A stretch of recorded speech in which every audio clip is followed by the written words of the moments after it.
Bongbong, anyari sa'yo? Bigla yatang nalunok mo ang itlog mo na bahagang buntot tapos sinabit sa balikat na parang batang umiiyak dahil sinapak ng kalaro. Bigla ka yatang nagpa-interview. Wala bang nanonood sa vlogs mo? Bakit hindi kay Castro? Marami yun nauuto. Di ba mga ka-clear? Ay, oo nga pala. Bakit hindi ka sa USEC ng PCO nagpa-interview? Ikaw ha?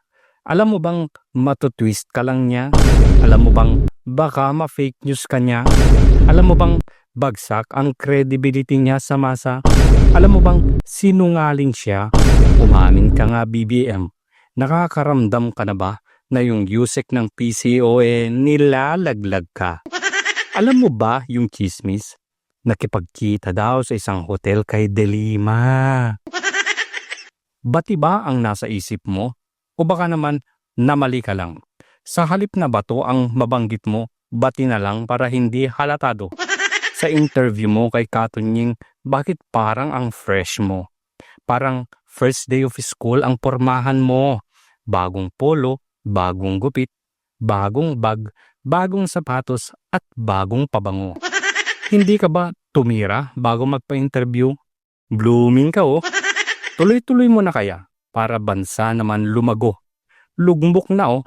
Habang kayo ay high na high sa pulburon ng kapangyarihan, siya namang baba ng trust rating mo.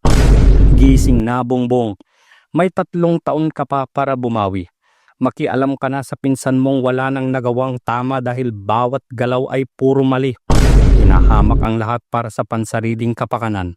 Ayuda dito, ayuda doon, pamigay ng pera dito at doon.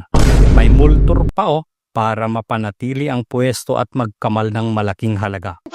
Ano bang kinakatakot mo sa pinsan mo? Hawak ba niya ang video? Marami bang maisisiwalat na sikreto kapag kinalaban mo? Alam ba niya kung sino ang supplier mo? Supplier ng steak. Kayo naman. Lagi daw kasi yan ang handa sa palasyo kapag may sosyalan. Masyado ka daw mabait, sabi ni Toby. Sa aking pananaw, hinahayaan mo lang ikaw ay mabuli.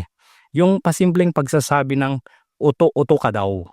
May pagkakaiba ang mabait sa tanga. Maniwala ka. Yung mabait, tumutulong daw. Yung tanga, nagpapagamit daw. Yung mabait, nagpapasensya. Yung tanga, pinakasalan ng sistema ng korupsyon habang may kasamang banda at lechon. Presidente kang tinuringan, pero wala kang pangil na pigilan ang katarantaduhan. Tama na. Ipakita mo naman na hindi ka weak talaga. Ipakita mo naman na may bayag ka at kaya mo talagang pamunuhan ang bansa. Nagtiwala ang 32 milyon na bumoto sa'yo pero putya naman Bongbong. Mula umpisa puro galawang budol ang ginawa. Nagtiwala ang mga tao sa'yo na ikaw ay kung hindi man mag-aahon sa kahirapan ng bansa, kahit masabi man lang sana namin na nakaka-proud maging Pilipino. Pero paano namin magagawa? Ipinamigay mo ang isang Pilipino sa banyaga. Leche naman oo, nakakasuka. Nandidiri talaga ako sa iyong ginawa. Palusot mo, wala kang magagawa dahil sa commitment sa Interpol. Pulpol. Palusot na isang leader na hindi kayang ipagtanggol ang kanyang sariling mamamayan. Tapos, tila ang gusto mo makipag-away sa China. Interpol nga lang hindi ka umubra, sa kanyon pa kaya. Tanga. Kahit tambaluslos lang wala ka ngang nagawa. Sa asawa mo nga wala ka daw magawa. Binalaruha mo ang salitang Pilipino. Pag-usapan natin ang budget. Sabi ni Paring Ping, most corrupt budget daw ang pinasa ng Kamara at ikaw naman ay pumirma. May veto powers ka pero ginamit mo lang ng bahagya.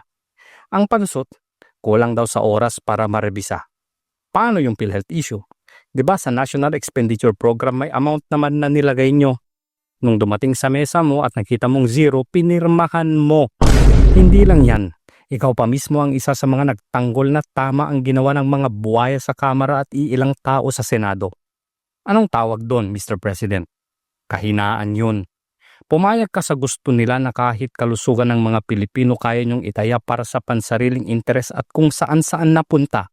Ay, hindi pala. Ang sabi ni Auntie Claire, parte naman daw ng health system ang tulay at kalsada. Paano daw makapunta yung sakit kung wala namang madaanan? Putragis naman talaga. Hindi ba kaya Yusek gina-justify mo na lang ang kabulukang ginawa? Bulag at propagandista. Gusto mo Bongbong Marcos reconciliation sa mga Duterte?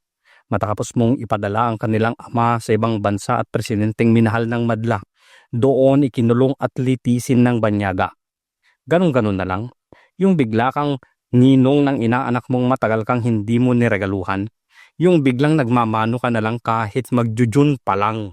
Hoy, ninong ka, hindi ikaw ang inaanak. Ba't ka nagmamano? Ngayong nakita mo ang resulta ng halalan, biglang tiklop ka na. Damage control ka na. Parang maamong tupa kung umasta. Parang dalagang bukid na mahinhin sa gitna ng bukid at nagpuputa. Kahinaan na naman. Sa halip na panindigan mo ang mga desisyon mong ginawa, inaabot mo ngayon ang kamay mo para makipag-ayos sa pamilyang iyong niyurakan. Wala ka nang babalikan sa minsan mong naging kaibigan. Kaibigan mo na tinuklaw mo sa likuran.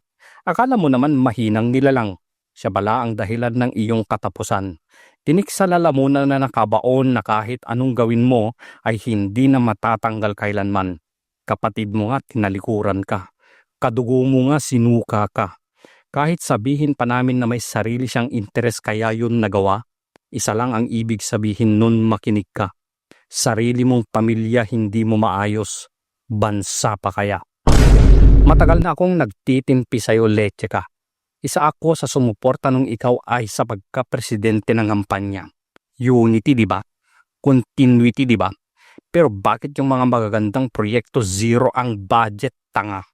Budol ka talaga. Pagkakaisa, pero sisirain lang pala ng ahas mong asawa. Oops, sabi ni Maharlika, hindi galing sa matabil kong dila. Sisirain lang pala ng pinsan mong mukhang burat sa kamera. Yung parang inchik na nalugi pero tiyan naging bundat pa. Tama nga si BP Sara. Tambalos-los talaga. Ang masama, wala kang tila ginawa at ginagawa. Gapangin mo na. Tanggalin mo na. Parang aso kang nakataling sunod-sunuran ka sa gusto nilang ipagawa. At least yun ang aking nakikita. Dahil kung talagang may bayag ka at hindi sana ganito ang naging kapalaran mo.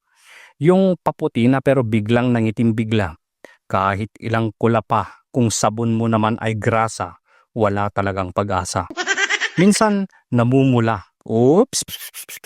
Iba pala yun. Gilagid pala yun. Minsan, bandila na mismo ang sumasampal sa'yo. Kasi nakakasuka ka na. Alam mo, Mr. President, sayang ka. Binigyan ka ng taong bayan para apelyido nyo tanggalin ang mantsa. Yung pagkakataong minsang binigay sa'yo, tinapon mo lang na parang basura. Nagpadikta ka sa mga taong hindi naman pinili ng masa para mamuno sa kanila. Mga taong walang mandato galing sa tao pero sila ang nangingibabaw sa administrasyon mo. Mga taong walang pakialam sa mga mahihirap. Mga taong walang pakialam kung yung mga kumakalam na sikmura ay kahit papaano ay magkalaman. Tinupad namin ang pangako namin sa'yo. Tinulungan ka namin para makaupo sa trono mo. Tinupad namin ang pangako na hanggang sa mailuklok ka namin sa pwesto ay nasa likod mo kami nakasuporta sa'yo. Nagbago ang lahat ng ikaw na ay manalo. Unang araw mo palang, nanunumpa ka palang, dumidila na ang walang modong ahas sa Malacanang. Open and close parenthesis, according to Maharlika. Mahirap nang mapatawag sa NBI. Mainit sila ngayon sa mga vloggers na galit sa mga bangag. Habang dumadaan ang araw, buwan at taon, ang nakikita sa iyo ng maraming dating taga-suporta mo, ikaw ay dakilang budol. May panahon ka pa, Mr. President.